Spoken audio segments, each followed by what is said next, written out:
La rétroaction. Pour commencer, qu'est-ce que la rétroaction? La rétroaction, ou le feedback en anglais, c'est le message qu'on retourne à une personne ou à un groupe suite à son action. Les gens nécessitent ce message-là afin de savoir qu'est-ce qu'ils ont à changer pour modifier leur manière de travailler ou leur comportement pour le mieux. Tout de suite, on va mettre quelque chose au clair. Une bonne rétroaction, c'est composé d'informations sur le rendement d'une personne ou sur le comportement qu'on a observé. Ce n'est pas des jugements sur la personne, c'est réellement sur ses comportements ou sur son rendement qu'on va mettre des informations, qu'on va émettre un feedback, une rétroaction. Mais pour commencer, pourquoi la rétroaction, c'est si important? La rétroaction, lorsqu'elle est donnée et utilisée efficacement, ça s'avère un outil d'apprentissage et de perfectionnement très utile et efficace. Entre autres, on peut juste penser à la correction que vos enseignants font de vos exercices, de vos examens ou de vos devoirs. Plus qu'on vous met de commentaires en rétroaction, qu'on vous met de commentaires dans la correction, plus que vous savez exactement ce que vous auriez à améliorer, qu'est-ce que vous avez fait de moins bien dans le travail. Le feedback, ça a plusieurs bénéfices. Je vais en donner d'autres. On peut, entre autres, savoir les effets d'une action qu'on aurait posée. On peut ajuster notre position par rapport au retour qu'on aurait eu par notre feedback. On pourrait avoir une certaine forme de reconnaissance aussi par le feedback. C'est agréable d'en recevoir. On reconnaît de cette manière-là le travail ou les qualités d'une personne. Ça enrichit le travail, la relation avec l'autre et aussi ça permet de s'améliorer. Ça donne aussi finalement le point de vue de chacun lorsque la rétroaction est bien faite. Cependant, il faut faire attention, une rétroaction qui est mal faite, si elle est piètrement donnée, votre rétroaction, elle peut entraver le rendement car ça peut diminuer le niveau de confiance entre des personnes. Ça peut créer de la méfiance, ça peut former une culture de travail qui est axée sur un modèle d'antagonisme, du nous contre eux. Puisqu'il est impossible de ne pas donner ou recevoir de la rétroaction, ça devient essentiel dans la vie d'apprendre à très bien le faire. On va voir 3 techniques, 3 méthodes pour donner du feedback dans cette vidéo-là. Je dis 3, mais les 2 premières se ressemblent beaucoup. En fait, la première est la version simple de la seconde. C'est la version intuitive, rapide de notre deuxième méthode. Je vous invite aussi à essayer de voir comment vos enseignants vous parlent lorsqu'ils font de la rétroaction. Vous allez peut-être être capable de voir ces techniques-là à l'œuvre.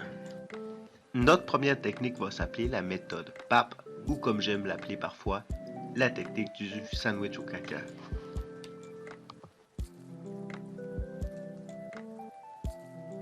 C'est assez simple. En gros, on va essayer de faire passer l'élément qu'on veut faire changer d'une personne entre 2 éléments plus positifs. On va essayer de commencer avec quelque chose de positif, donner notre rétroaction qui peut être un peu plus négative, et on va finir, on va conclure avec quelque chose encore de positif. Comme ça, le message va beaucoup mieux passer pour l'autre personne. J'ai parlé de commentaires positifs, mais j'aurais très bien pu dire que je faisais des feedbacks positifs. En fait, les feedbacks peuvent être, selon le tableau qu'on voit à l'écran, positifs ou négatifs. Ils peuvent être aussi conditionnels, donc sur le comportement, sur ce que la personne fait, ou inconditionnels sur ce que la personne est. Donc, dans notre deuxième méthode, ce qu'on va rajouter, c'est qu'au lieu de juste parler de commentaires positifs, on va y aller par, pour commencer, un feedback, une rétroaction sur quelque chose de positif que la personne a fait. On va donner un feedback sur le comportement qui est positif. Pourquoi qu'on va commencer avec un feedback sur le comportement qui va être positif? Mais c'est parce qu'on veut commencer par une appréciation positive et surtout sincère sur les faits et les comportements de la personne. Cette personne-là va se sentir considérée dans ses actions. Elle va beaucoup avoir plus envie de vous écouter par la suite. Par la suite, on va y aller sur notre feedback sur le comportement qui est axé sur un signe négatif. C'est à ce moment-là qu'on va pouvoir continuer sur notre point d'amélioration, sur l'action ou le comportement de la personne. Il faut absolument éviter, si possible, un style trop direct pour ne pas froisser la personne, car ce n'est jamais agréable de recevoir une critique négative. Si la personne est à l'écoute, ça va être un cadeau qu'on va lui faire de lui donner une bonne rétroaction. Elle va sûrement être reconnaissante. C'est un moyen très efficace pour s'améliorer. C'est pour ça qu'on veut absolument ne pas être trop dans un style direct. On n'est pas là pour écraser une personne, lui dire qu'elle fait mal les choses. On est là pour lui dire « Tu peux t'améliorer, voici comment ». Vous comprendrez que c'est cette étape-là qui est la plus difficile. C'est l'étape qui est la plus délicate, mais c'est l'étape la plus importante, car c'est là qu'on va pouvoir vraiment aller directement sur qu'est-ce que la personne a amélioré, a changé. Comme troisième étape, un peu comme le sandwich au caca, on va finir avec un feedback positif. Cependant, cette fois-ci, on va terminer avec un feedback positif sur la personne, sur une qualité de son être. Ça permet de la rassurer sur ses qualités intrinsèques. Et quelles que soient les erreurs qu'elle a commises, la personne est reconnue dans ses qualités premières.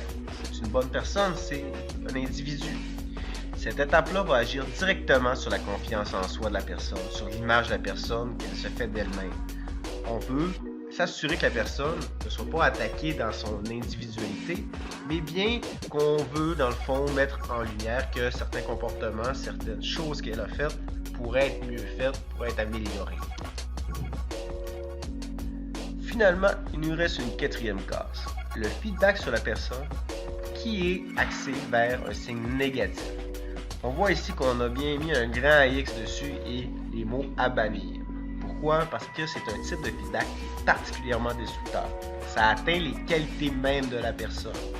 Si par exemple je dis à une personne que je considère qu'elle est nulle, qu'elle est bonne à rien, qu'elle ne fait rien de bon dans la vie, on va s'entendre que la personne, premièrement, ça l'attaque dans sa personne elle-même, que ce soit vrai ou non, elle ne va pas bien se sentir. Ici, j'ai dit que ce soit vrai ou non, c'est important aussi de comprendre que lorsqu'on fait un feedback, c'est par rapport à nos observations, à ce qu'on voit. On ne sait pas ce que la personne vit en arrière, on ne sait pas si justement on a une mauvaise vision de ce que la personne a réellement fait ou ce que la personne a réellement pensé.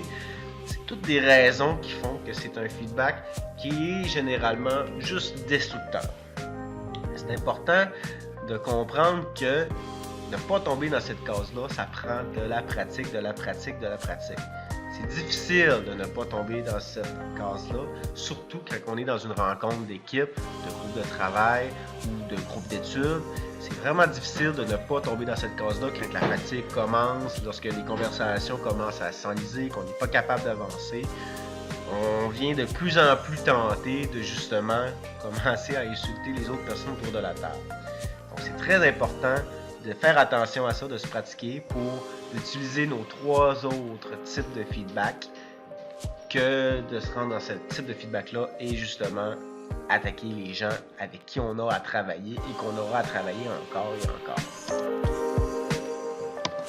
Notre troisième méthode qu'on va voir, elle est un peu différente. Elle est aussi constituée de trois étapes, c'est juste que c'est un peu différent, vous allez voir. On appelle cette technique le modèle AID. Le modèle AID, c'est pour l'acronyme AID, donc action, impact, développement, désiré. Premièrement, l'action. L'action, encore une fois, comme tantôt, c'est un feedback sur le comportement qu'on veut donner ici. C'est très important d'essayer de bien viser lorsqu'on arrive sur action. C'est bien mieux de donner un feedback sur une action clé que la personne va donc pouvoir digérer, réfléchir comme il faut, qu'essayer de donner beaucoup de feedback différents sur une dizaine de choses différentes qu'on aimerait voir la personne dans le fond évoluer là-dedans. Ça dilue un peu le message, ça scrape un peu notre feedback. Il y a une autre affaire qui est intéressante lorsqu'on fait un feedback sur les actions, c'est qu'on a beaucoup moins de chances d'être challengé par la personne devant nous. La personnes on va se sentir beaucoup moins attaqué si on est là pour dire j'ai vu telle affaire, explique-moi pourquoi, que si on arrive dans des intentions, dans des je crois que, je pense que tu es comme ça, ou qu'on arrive directement sur la personne. La méthode aide, on va avoir comme deuxième lettre quelque chose d'un peu différent que les deux méthodes précédemment vues. On va avoir une étape d'expliquer pourquoi les impacts sont positifs ou négatifs sur notre résultat.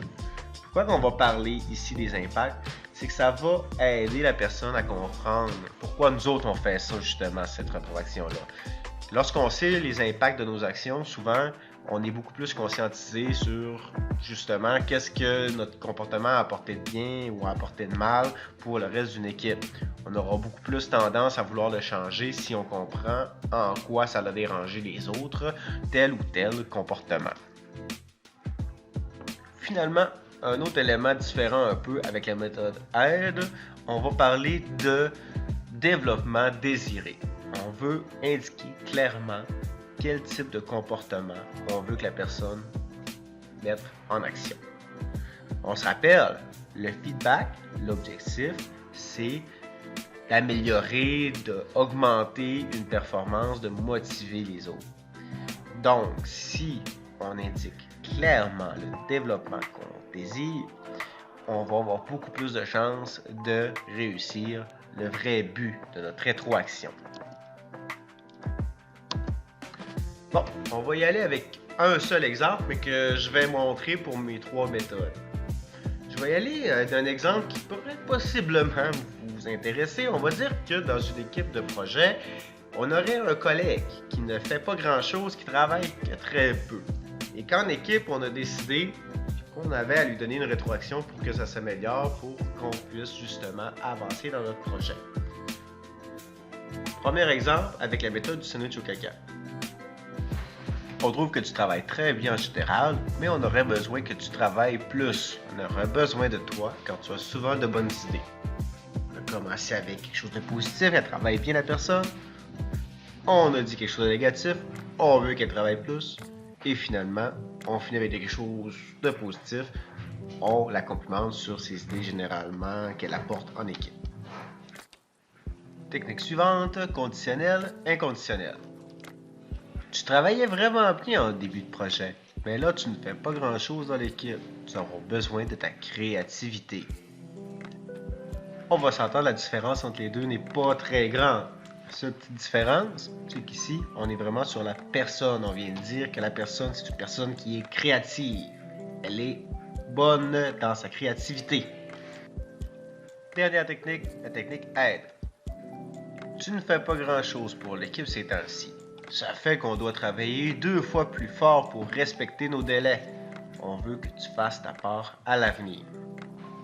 On aurait pu rajouter un autre impact, une conséquence aussi. C'est juste important de bien garder le développement désiré à la fin.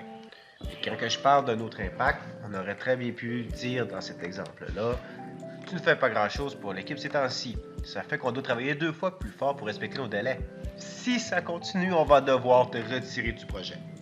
On veut que tu fasses ta part à l'avenir. Terminons la capsule avec les qualités d'une bonne rétroaction. La première, ça va être de créer un rapport positif face à la rétroaction. Car la meilleure rétroaction, c'est la rétroaction qui est demandée par la personne qui a changé son comportement. Deuxième chose, on va porter une attention particulière au langage verbal et non verbal. On veut que ça soit cohérent. Si par exemple, on veut que la personne améliore sa ponctualité, ben, ça serait important de ne pas arriver en retard, entre autres. Ensuite, important de ne pas attendre. Plus vite la rétroaction est faite, plus vite elle va être facile à faire. Une rétroaction qui est faite au début d'un comportement, qu'on a tout de suite ciblé, si on fait la rétroaction tout de suite, qu'on adresse le problème tout de suite, on ne laisse pas la situation s'envenimer. Ce qui pourrait faire que, au final, la rétroaction va peut-être être plus exigeante parce qu'on va avoir plus de ressenti, on va plus avoir des jugements dans notre rétroaction. Là-dessus, moi, lorsqu'on m'a enseigné, on m'a formé sur la rétroaction, on m'avait expliqué le Poppy Effect. En gros, c'est assez simple. Si vous laissez aller les choses, ça va s'envenimer. Le puppy effect, en gros, si un chien pisse sur votre salon, dans votre salon, sur le tapis du salon, vous êtes bien mieux de ramasser tout de suite. Ça va être beaucoup plus facile de ramasser quand c'est encore frais que lorsque ça l'aura séché ou encore dans 2 ans quand le plancher va être rendu à pourrir. Plus vite qu'on adresse le problème, plus rapidement la situation va s'améliorer.